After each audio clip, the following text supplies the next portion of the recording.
Masalahnya Yun Sona hilang. Oh, Mas Icang di ghosting. Karakter Lee Eun-no di sini relate banget buat orang-orang yang insecure.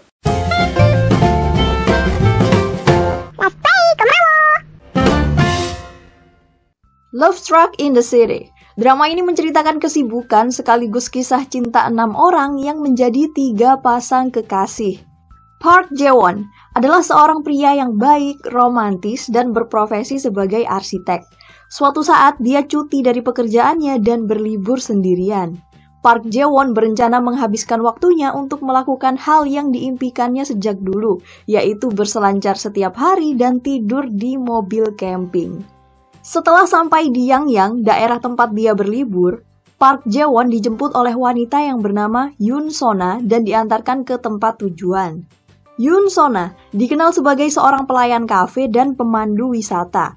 Dia adalah wanita cantik, riang, dan berjiwa bebas. Sejak pertama kali lihat Yoon Sona, Park Jae-won udah tertarik karena dia orangnya asik.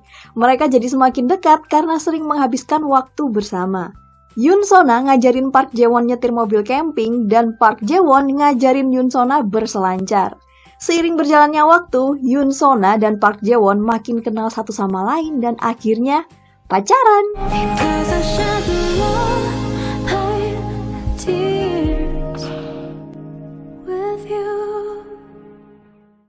Di sisi lain ada Choi Kyung-jun, sepupu Park Jae-won sekaligus rekan kerjanya.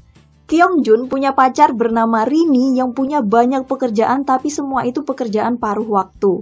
Kyung-jun dan Rini udah pacaran sekitar 5 tahun. Mereka pasangan yang manis, kompak, dan selalu sempetin waktu buat ketemu.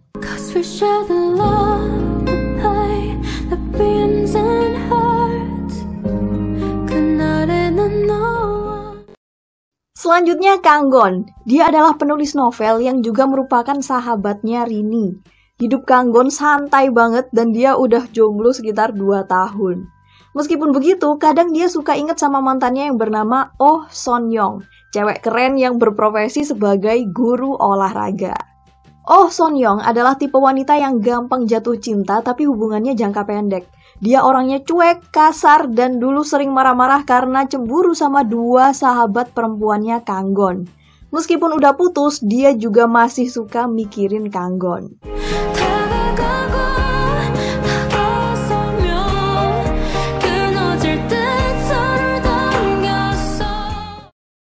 Singkat cerita, Park Jae-won harus kembali ke Seoul karena terdesak urusan pekerjaan. Park Jae-won dianterin Yoon Sona ke bandara, lalu dia ninggalin nomor telepon supaya Yoon Sona bisa hubungi dia, dan mereka juga udah janjian buat ketemuan di Seoul. Sayangnya, itu adalah momen terakhir mereka bertemu. Yoon Sona nggak pernah hubungi Park Jae-won meskipun dia udah balik ke Seoul. Awalnya Park Jae-won sedih dan galau, tapi lama-kelamaan dia merasa dikhianati dan benci sama Yoon Sona. Apalagi kamera Park Jae-won yang berisi kenangan mereka berdua dibawa Yoon Sona.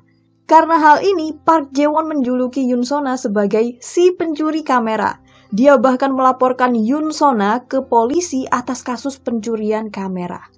Seiring berjalannya waktu, terungkap fakta bahwa Yoon Sona adalah nama palsu. Nama aslinya adalah Lee Eun-no dan sikapnya jauh berbeda dari sosok Yoon Sona. Dia seorang agen pemasaran dan menariknya, Lee Eun-no adalah sahabat Rini dan Kang Gon. Selain itu, Eun-no adalah orang yang membuat Kang Gon putus sama Oh Son Young karena mereka tinggal bersama. Sejak kembali ke Seoul, Lee Eun-no alias Yoon Sona sebenarnya udah tahu kalau Park Jae-won adalah sepupu Choi Kyung-jun, pacarnya Rini. Choi Kyung-jun sering ngomongin Park Jae-won saat kumpul bareng, tapi Lee Eun-no pura-pura nggak kenal. Suatu hari, ada momen di mana Park Jae-won bertemu Lee Eun-no dan dia udah nggak bisa menghindar lagi. Saat itu Park Jae-won sadar kalau selama ini dia nggak hanya dikhianati tapi juga dibohongi. Apa alasan Lee Eun-no mengubah namanya menjadi Yoon Sona? Kemudian bagaimana penjelasan dan kelanjutan kisah cinta mereka? Di sisi lain, hubungan Choi Kyung-jun dan Rini yang nyaris nggak ada masalah tiba-tiba memanas. Choi Kyung-jun kurang suka cara hidupnya Rini yang nggak berkomitmen. Dia sedih lihat Rini sering ganti pekerjaan, hidup terlalu hemat, dan bahkan nggak mau menikah. Tak hanya itu, Kang Gon dan Oh Son Young yang selama ini cuma saling mengenang satu sama lain, tiba-tiba bertemu kembali.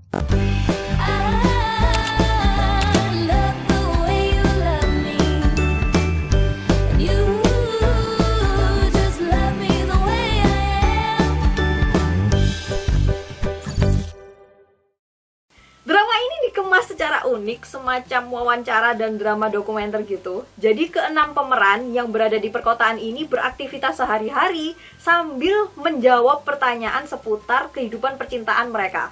Sejujurnya, konsep ini membuat penonton bosen, bahkan bingung di awal. Ini tuh kenapa sih kok isinya curhat-curhatan aja? Secara umum, penonton drama Korea, termasuk saya, gak terbiasa dengan konsep yang ala-ala film dokumenter seperti ini. Ngomong sambil flashback, kemudian lanjut aktivitas lagi, kemudian ngomong lagi, flashback lagi, tapi sambil aktivitas lagi. Ini tuh kayak alur maju mundur yang penyampaiannya diperumit lagi. Untungnya episode-episode awal ditayangkan saat liburan di Yangyang. Di situ aku betah nontonnya karena estetik banget. Sinematografinya bagus. Kemudian drama ini baru menarik aku tonton ketika aku dapet poin permasalahan apa yang sebenarnya mau diceritakan.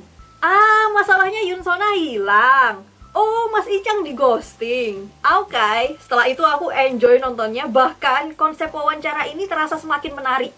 Jadi ketika flashback, mereka komentar apa yang mereka rasakan di momen itu. Apakah realitanya sama seperti yang mereka harapkan? Marah, senang, sedih, kecewa, mereka ungkapin semua. Intinya untuk nikmatin drama ini memang butuh effort atau usaha supaya bisa paham sama jalan ceritanya. Kemudian meskipun temanya umum soal percintaan, tapi nggak ada ruginya nonton drama ini. Secara keseluruhan kita bisa melihat pandangan berbagai pihak dan referensi tentang menjalin suatu hubungan. Selanjutnya yang aku suka dari drama ini adalah karena karakter Lee Eun-no di sini relate banget buat orang-orang yang insecure. Buat teman-teman yang krisis percaya diri, coba deh amati karakter Lee Eun-no. Ketika dia berhasil mencoba sesuatu yang baru, sesuatu yang gak kepikiran bakal dia lakukan, rasa bangga terhadap diri sendiri itu terpancar dari wajahnya. 아까 나 봤어? 나 파도 탄 거 봤어? 나 오늘 정말 잘했어. 아까 보드 위에 섰을 때, 내가 파도 위에 올라탔을 때, 그때 진짜 세상을 다 가진 것 같았어. 무섭다는 말을 지운 건 정말 잘한 것 같아. 내일도 탈래. 잘 타고 싶어. 파도가 좋아졌어. Dari segi acting, Mas Icang alias Ji Chang-wook alias Park Jae-won, dia ini aktor yang gak pernah gagal membangun chemistry sama lawan mainnya, baik di drama action, romance, ataupun komedi. Di drama ini dia bucin banget, tapi tetap cool. Sejauh ini aku belum pernah kecewa sama aktingnya Mas Icang, termasuk di drama ini. Kim Ji-won alias Lee Eun-no atau Yunsona. Karakter dia di sini mengingatkan aku sama perannya dia di drama Fight for My Way. Produktif, asik, ceria, dan ini cocok banget buat dia. Kim Ji-won ini vibes-nya positif. Jadi ketika dia main drama, apapun karakternya itu bisa diterima penonton. Meskipun dia ngeselin seperti di Dears, kemudian cuek seperti di Descendants of the Sun, bahkan dia ghosting Mas Icang yang gantengnya Masya Allah di drama ini. Aku gak kesel sama dia. Selain pasangan utama Ji Chang-wook dan Kim Ji-won, pasangan lainnya juga punya chemistry yang kuat dengan karakter yang berbeda-beda. Kim Min-sok dan So Ju-yeon. Pasangan ini gemesin, adem ayem, tapi klimaks hubungannya menuju ending. Jadi cenderung ngebosenin di depan, tapi seru di ending. Kalau Han Ji-eun dan Ryu Kyung-soo, mereka ini lebih ke bikin penasaran. Apalagi ceweknya savage banget, tapi endingnya tetap asik. Ada penjelasan tentang kegejean hubungan mereka. Oke, drama ini nggak ada track ratingnya karena memang nggak ditayangin di televisi. Buat teman-teman yang mau nonton drama ini, yang sabar aja, karena memang konsep wawancara itu tadi membuat penonton agak susah paham sama jalan ceritanya. Tapi tenang aja, semua itu akan terbayar lunas setelah kalian ngeliat chemistry Mbak Ji-won dan juga Mas Icang. Di sini mereka itu kayak orang pacaran beneran gitu loh. Oke, kurang lebih itu semua review drama Love Struck in the City. Terima kasih udah nonton videonya sampai akhir dan kita ketemu lagi di video selanjutnya.